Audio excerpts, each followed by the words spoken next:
Welcome to the first episode of Teamsters vs. Reality.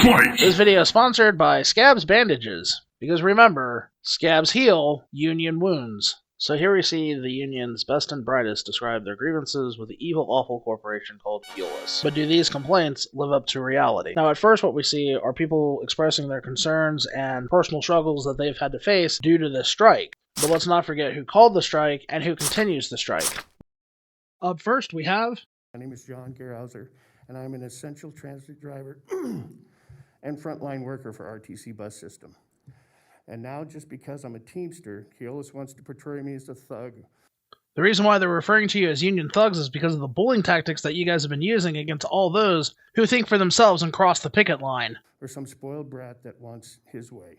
Well, it is pretty bratty to go on strike over basically nothing when you look at all the complaints the union has given, including being upset about gift cards being given for attendance and pumpkin pies versus apple pies on Thanksgiving, while complaining about what type of bus you have to drive. Well, the term brat is not without merit.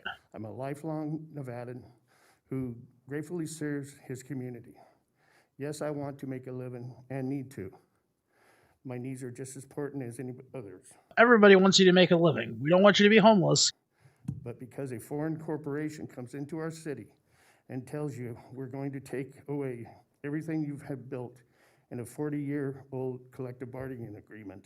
You don't actually work for a French corporation. You work for an American corporation, which is a subsidiary of a French corporation. Keolis NA pays American taxes. Nevada collects tax revenue from Keolis NA. On top of that, French labor laws are way more favorable for the workers than they are for corporations. I would like to see one scrap of evidence where Keolis has said that they're going to take everything away from you guys. Seriously, show me some evidence.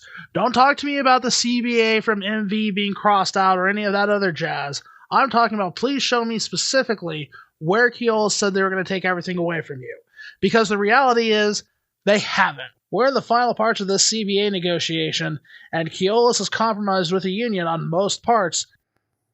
Doesn't mean that that should happen. Our top pay is far below the national average. Look, we all want to make more money, but here's also the flip side of that. Nevada is below the national average when it comes to salaries and household incomes as well. When you actually consider the top-out pay that this driver is probably collecting, he's actually above Nevada's average. Think about how far you are below the national average now that you've gone on strike and you've deprived yourself of your own income. Our pension is 1/6 that of some package delivery drivers in our same union. Do those partial delivery package drivers work for Keolis? No, they don't. Hate to break it to you, but being a package delivery driver is a lot harder than being a bus driver.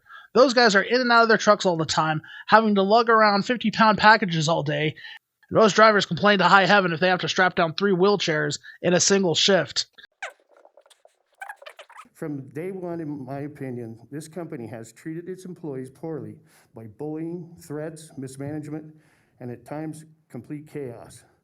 Exact same complaints I heard with MV. By the way, just because something happens doesn't mean it was intentional. Sometimes things are mismanaged. Sometimes mistakes happen. Things pop up. It's kind of the nature of transportation. Dozens and dozens of drivers have retired early or just outright quit because they simply couldn't work for these people.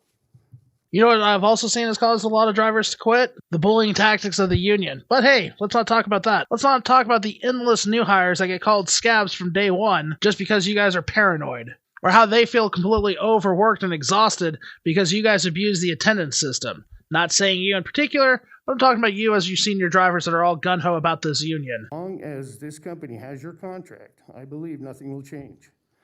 I've seen this spiral down for over 2 years now. It's unacceptable. And I believe the biggest reason there is a shortage of operators in our area is Keolis. The same Keolis that does monthly luncheons, the same Keolis that gives a $2,000 hiring bonus, the same Keolis that gives referral bonuses. Oh, and it's also not like we're in a national labor shortage. I think its relationship with your union buster. There hasn't been a union busted since like the 1950s, dude. And put a brighter light on the future of transit system in our community. Thank you.